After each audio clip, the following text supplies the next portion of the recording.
तो अस्सलाम वालेकुम दोस्तों, उम्मीद करते हैं आप सब लोग खैरियत से होंगे और हम आपको अपने चैनल पर खुशामदीद कहते हैं। दोस्तों आज हम स्ट्रेस, डिप्रेशन और सुकून के हवाले से बात करेंगे और बताएंगे कि ज़िंदगी में अपनी सुकून कैसे लेके आए।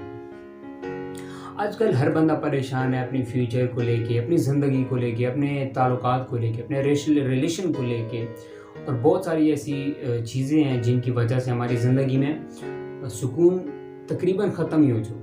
हर बंदा चाहता है कि मुझे सिर्फ सुकून मिले, लेकिन जो भी बंदा सिर्फ सुकून के पीछे भाग रहा है ना, उसको कभी भी सुकून नहीं मिलेगा, क्योंकि 15 दिन से ज़्यादा खुश रहने वाला मतलब आप रह नहीं सकते। साइकोलॉजी कहती है कि 15 दिन तक आप खुश रह सकते हो, लेकिन 15 दिन के बाद लाजमी इंसान के ऊपर ऐसी कैफियत आ जाती है, ऐसी सैडनेस आ जाती है कि उसको थोड़ा सा सैड होना पड़ता है, क्योंकि इंसान है, जानवरों की तरह तो नहीं है कि खाता रहता है, पीता रहता है और बैठा रहता है और उसको कोई परेशानियां नहीं है। इंसान के लिए तो परेशानियां बनाई गई हैं। जानवर कभी परेशान होता है? कभी नहीं होता परेशान, क्योंकि उसको कोई टेंशन ही नहीं होती। परेशान इंसान होता है, टेंशन इंसान को होती है। स्ट्रेस, डिप्रेशन, मुश्किल हालात, अच्छे हालात, खुशियां, ये सारी चीजें सिर्फ इंसान के लिए बनी है।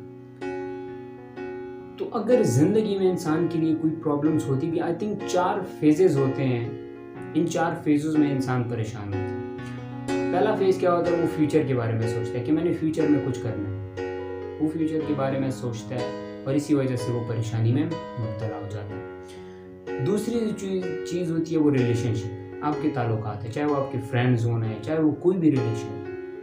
अगर वो आपके साथ सही चल रहा है तो ठीक है, कहीं ना कहीं ऊंच नीच आ गई, ख़त्म हो गया, ब्रेकअप वगैरह, ये तो दूसरा फेज़ इनका आता है कि इनकी वजह से इंसान परेशान रहता है, उसके दोस्त नहीं है, उसके दोस्त अच्छे नहीं है। थर्डली चीज़ फैमिली प्रॉब्लम्स, आपके फैमिली जो प्रॉब्लम्स होते हैं वो भी आपको परेशानी की तरफ लेकर जाते हैं कि घर में लड़ाई होती है, घर में ये होता है, घर में ऐसा होता है, इकोनॉमी प्रॉब्लम है आपके घर में, उसके अलावा मतलब बहुत सारे इश्यूज होते हैं जो घरेलू मसाइल होते हैं।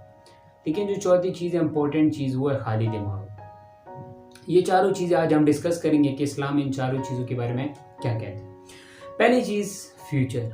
हर बंदा सोचता है कि मैंने फ्यूचर में कुछ करना है।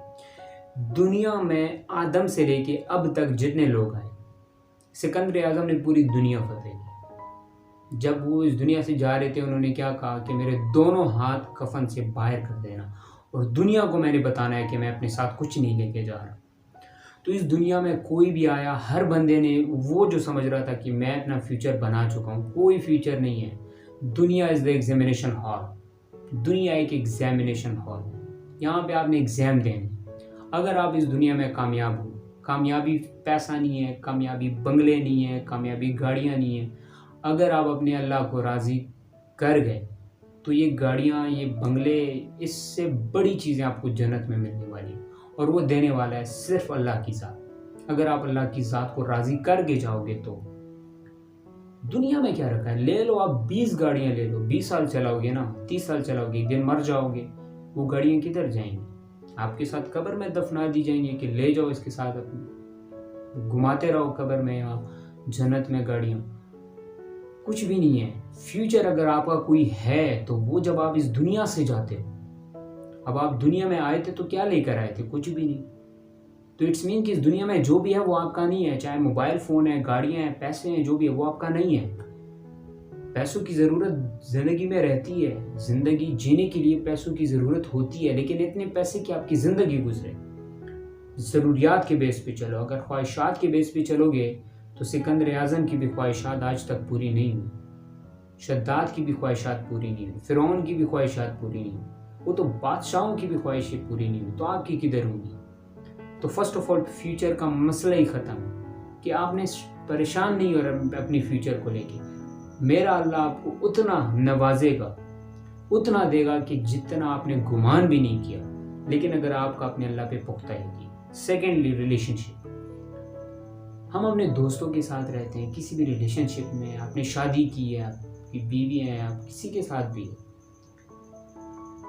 हमने वहाँ पे कैसे रहना होता है? अगर जो दोस्त है आपका या जो भी शख्स है जिसके साथ आप लिंक में हो, क्लोज्ड हो, अगर वो बंदा आपके साथ 50% चल रहा है, आप 100% दे रहे हो, तो आप बेवकूफ़ हो ना। अगर वो आपको 10% दे रहा है तो आप भी 10%, अगर वो आपको 50% दे रहा है तो आप भी 50% दो। जब आप मेरिट के ऊपर आते हो ना, मेरिट पे, तो दूसरा जो होता है, वो जो दूसरा होता है, जो मतलब आपको 10% दे रहा है आप 50 दे रहे हो, या आप वो 50 दे रहा है आप 100 दे रहे हो, तो वो फिर सोचता है कि यार मैं 50 दे रहा हूँ, ये 100 दे रहा है, ये हल्का है इसके पास, मतलब वो आपको हल्का समझता है। लेकिन जब आप 50 पे आ जाते हो, वो फिर समझता है कि अब ये मेरे मेरिट का है।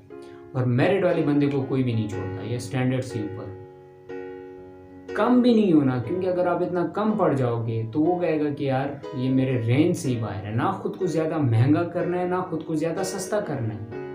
एक एटीट्यूड रखो ज़िंदगी में, तो कभी भी आपके ताल्लुकात ख़राब नहीं होंगे। लेकिन अगर आपके साथ कोई ताल्लुक नहीं रखना चाहता या आपके साथ कोई रिलेशन नहीं रखना चाहता, तो अगर आप उसके पीछे पड़ रहे हो या पीछे भाग रहे हो, तो आपकी ज़िंदगी की सबसे बड़ी बेवकूफ़ी यही है। और आप जैसा बेवकूफ़ इंसान कोई नहीं है, क्योंकि जो जाना चाहता है उसको दफ़ा करो, जो आपके साथ रहना चाहता है उसकी इज्जत करो, उसकी कदर करो। तीसरी चीज़, फैमिली प्रॉब्लम्स। आपकी ज़िंदगी में ख़ानदानी मसाइल चलते हैं। मैं कहता हूँ कि वो घर ही नहीं है जिस घर में प्रॉब्लम्स ना हो, क्योंकि आप अपने ख़ानदान को डेली बेस पे फेस करते हो, सुबह दोपहर को शाम को। तो आप जब फेस करोगे तो लड़ाइयाँ तो होंगी ना। लड़ाइयाँ तो उनसे नहीं होती जो 2-3 किलोमीटर हमसे दूर हो, उनसे कभी भी लड़ाई नहीं होती, क्योंकि उनके साथ हमारा वास्ता ही नहीं पड़ता। तो घर में जिसके साथ आपका वास्ता पड़ता है वहाँ पे गुस्सा भी आता है, खुशियाँ भी आती हैं, हर किस्म का माहौल आता है। तो घर में आपने सर्वाइव करना है। ये नहीं सोचना कि घर में जो इश्यूज चल रहे हैं बस अब भागना है, ये करना है, वो करना है। इन चीज़ों को लेके या इन स्ट्रेस को लेके, इन परेशानियों को लेके, इन डिप्रेशन को लेके अगर आप अपनी ज़िंदगी पर इन चीज़ों को सवार करोगे तो आपकी ज़िंदगी स्टेक हो जाएगी, रुक जाएगी। तो इसलिए इन चीज़ों से आपने लड़ना है। घर में प्रॉब्लम है उसको सॉल्व करने की कोशिश करो, उससे भागने की कोशिश नहीं करनी। चौथी जो इम्पोर्टेंट चीज़ है, जो इन तीनों को भी अपने साथ मिलाती है, खाली दिमाग। जब इंसान का दिमाग खाली होता है तो वो अपने फ्यूचर के बारे में भी सोचता रहता है, ये होगा, ऐसा होगा, वैसा होगा। वो अपने रिलेशन के बारे में भी सोचता है, क्या हुआ रिलेशन में, ये था, वो था। फैमिली में भी अगर प्रॉब्लम चल रही है, या घर में जब दिमाग ही खाली है, उसमें कुछ है ही नहीं, कोई काम करता नहीं है, कुछ और करता नहीं है, अपने बारे में कुछ भी नहीं है, तो वो घर में भी लड़ता ही रहता है। क्यों? क्योंकि उसका दिमाग खाली है, और खाली दिमाग शैतान का है। तो ये जो चौथी चीज़ है ये इम्पोर्टेंट है। ये ज़िंदगी में सबसे इम्पोर्टेंट चीज़ है कि जब आप कोई काम करना शुरू करोगे ना, तो आपकी ज़िंदगी से परेशानियाँ ऑटोमेटिकली ख़त्म हो जाएंगी। इंशाल्लाह अगर आपको ये वीडियो पसंद आई है तो अपना कमेंट लाजमी दीजिएगा। इसके हवाले से हम मज़ीद फिर वीडियोस बनाएंगे, और इस्लाम को खूबसूरत तरीके से हम आप लोगों के साथ शेयर करते रहेंगे, क्योंकि इस्लामोफोबिया हमारा कंटेंट है। और इस्लाम के बारे में हम बताएंगे, वो इस्लाम नहीं बताएंगे जो तारीख़ को लेके आप फ़िरकावारियत में भटका चुके हैं कि ये ऐसा है, वो वैसा है। वो इस्लाम नहीं बताएंगे कि जिनमें सख्ती ही सख्तियाँ हैं, डराया ही डराया है, डर का जो खेल है वो भी नहीं है। इंशाल्लाह इस्लाम की खूबसूरती जो है वो हम आप लोगों के साथ शेयर करेंगे। हम इस्लाम की हिस्ट्री, बिल गेट को हम नहीं तस्करा करेंगे कि बिल गेट ने कैसे पैसे कमाए। हम ये बॉलीवुड के कंजरों का डिस्कशन नहीं करेंगे कि उन कैसे सक्सेस हुए। हम सहाबा का जिक्र करेंगे इंशाल्लाह। हम उन लोगों का जिक्र करेंगे जो हिस्ट्री में इस्लाम का परचम हाथ में लेकर इस्लाम के लिए उन्होंने जंगें लड़ी हैं, हम उनका तस्करा करेंगे इंशाल्लाह। उम्मीद करते हैं मिलते हैं नेक्स्ट वीडियो में। खुदा हाफिज़।